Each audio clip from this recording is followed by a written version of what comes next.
കടകംപള്ളി സുരേന്ദ്രനുമായും അടുത്ത ബന്ധമുണ്ട് എന്ന ഉണ്ണികൃഷ്ണൻ പോറ്റിയുടെ മൊഴി വീണ്ടും ചർച്ചയാകുന്നത്. ടി.എസ്. ഹരികൃഷ്ണൻ കൂടി ചേർന്നത്.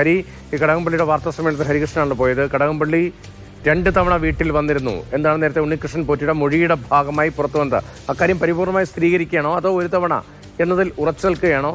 എന്താണ് കടകംപള്ളിയുടെ ഒരു പ്രതികരണത്തിന്റെ ആകെ സ്വഭാവം ഈ കേസുമായി ബന്ധപ്പെടുത്തി ആലോചിക്കുമ്പോൾ? ഈ 2 തവണ കടകംപള്ളി സുരേന്ദ്രൻ പോറ്റിയുടെ വീട്ടിലെത്തി എന്നുള്ള കാര്യം കടകംപള്ളി സുരേന്ദ്രൻ നിഷേധിക്കുകയാണ്. ഒരു തവണ പോയിട്ടുള്ള കാര്യം അദ്ദേഹം സമ്മതിക്കുന്നുമുണ്ട്. ഞങ്ങളത് ആവർത്തിച്ച് ചോദിക്കുകയും ചെയ്തു അദ്ദേഹത്തോട്. അതായത് 2 തവണ പോയിട്ടുണ്ടെന്നാണല്ലോ ഉണ്ണികൃഷ്ണൻ പോറ്റിയുടെ മൊഴി എന്നുള്ള കാര്യം അടുപ്പിച്ച് ചോദിച്ചപ്പോൾ അദ്ദേഹം ഒരു തവണ, അത് ഒരു ഉണ്ണികൃഷ്ണൻ പോറ്റിയുടെ വീട്ടിൽ ഒരു ചടങ്ങുണ്ടായിരുന്നു. അദ്ദേഹത്തിന്റെ ഓർമ്മയിൽ 2017 എന്ന് തോന്നുന്നു. അദ്ദേഹം പറഞ്ഞത് അങ്ങനെയാണ്, 2017 തോന്നുന്നു. അവിടെ ഉണ്ണികൃഷ്ണൻ പോറ്റിയുടെ വീട്ടിൽ ഒരു ചടങ്ങിൽ പങ്കെടുക്കാനാണ് പോയത്. ചടങ്ങിലേക്ക് ക്ഷണമുണ്ടായിരുന്നു. ആ ചടങ്ങ് എന്ന് പറയുന്നത് കുട്ടിയുടെ പിറന്നാളോ നൂലുകെട്ടോ അങ്ങനെയുള്ള എന്തോ ഒരു ചടങ്ങാണ് എന്നാണ് അദ്ദേഹം പറയുന്നത്. കൃത്യമായി അതെന്താണ് ആ ചടങ്ങ് എന്നുള്ള കാര്യം അദ്ദേഹത്തിന് പറയാൻ കഴിയുന്നില്ല. ആ ചടങ്ങിലേക്ക് വിളിച്ചു പോയി, അവിടുന്ന് ഭക്ഷണം കഴിച്ചു നേരെ ശബരിമലയിലേക്കാണ് പിന്നെ പോയത്. അന്ന് ആ ശബരിമല സീസൺ ആയിരുന്ന ആ സമയത്താണ് അദ്ദേഹം പോയത് എന്നുള്ള കാര്യം അദ്ദേഹം പറയുന്നുണ്ട്. അപ്പോൾ ഇതാണ് സംഭവിച്ചിരിക്കുന്നത്. മാത്രമല്ല, ഈ ഉണ്ണികൃഷ്ണൻ പോറ്റിയെ അറിയാമെന്നും അദ്ദേഹത്തിന്റെ വീട്ടിൽ പോയുമെന്നും കടകംപള്ളി സുരേന്ദ്രൻ നേരത്തെ തന്നെ അന്വേഷണ സംഘത്തിന് മൊഴി നൽകിയിരുന്നു. അദ്ദേഹം അക്കാര്യവും പറയുന്നുണ്ട് ആവർത്തിച്ച്. ഉണ്ണികൃഷ്ണൻ പോറ്റിയുടെ മൊഴിയല്ല ഇത് ഞാൻ തന്നെ അന്വേഷണ സംഘത്തോട് പറഞ്ഞതാണ്.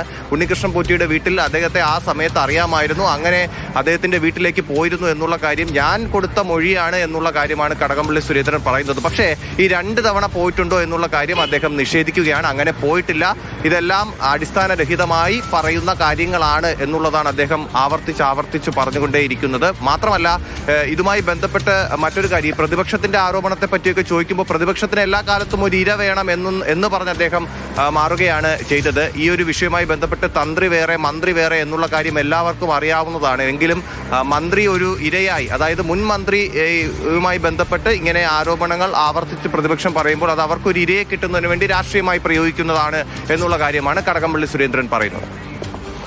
ശരി, ടി.എസ്. ഹരികൃഷ്ണനാണ് ആ വിവരങ്ങൾ നൽകിയത്. മന്ത്രിയുടെ ഭാഗത്ത് നിന്ന്, മുൻ മന്ത്രിയുടെ ഭാഗത്ത് നിന്ന് അങ്ങനെ കൃത്യമായ വലിയ വിശദീകരണങ്ങളില്ല, ഹ്രസ്വമായ വാക്കുകളിൽ പറയാനുള്ളത് മാത്രം പറഞ്ഞു. ഒരു തവണ കണ്ടു എന്താണ് പറയുന്നത്. ഹരി, അതിനുശേഷം അല്പം ശോഭിക്കുന്നുണ്ടായിരുന്നല്ലോ ചോദ്യങ്ങളോട്, അതെന്താണ്?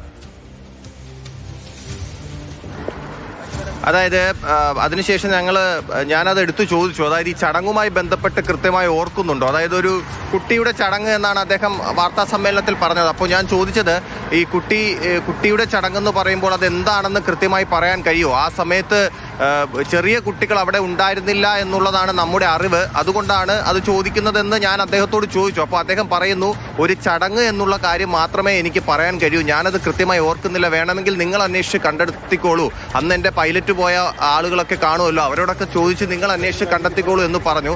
അതിനുശേഷം ഉണ്ണികൃഷ്ണൻ പോറ്റിയുമായി ബന്ധപ്പെട്ടുള്ള അത്തരം ചോദ്യങ്ങൾക്ക് പിന്നാലെയാണ് അദ്ദേഹത്തിന്റെ ഭാഗത്തുനിന്ന് അങ്ങനെ ഒരു ദേഷ്യപ്പെടുന്ന രീതിയിൽ എനിക്ക് പറയാനുള്ളത് ഞാൻ പറഞ്ഞിട്ടുണ്ടല്ലോ, ഈ പ്രതിപക്ഷത്തിനെതിരെയുള്ള കാര്യങ്ങളൊക്കെ പറഞ്ഞതിന് ശേഷമാണ് ഇത്തരം കാര്യങ്ങൾ നമ്മൾ അങ്ങോട്ട് ചോദിച്ചത്. അപ്പോഴാണ് ഈ രീതിയിൽ പ്രതികരിച്ചത്.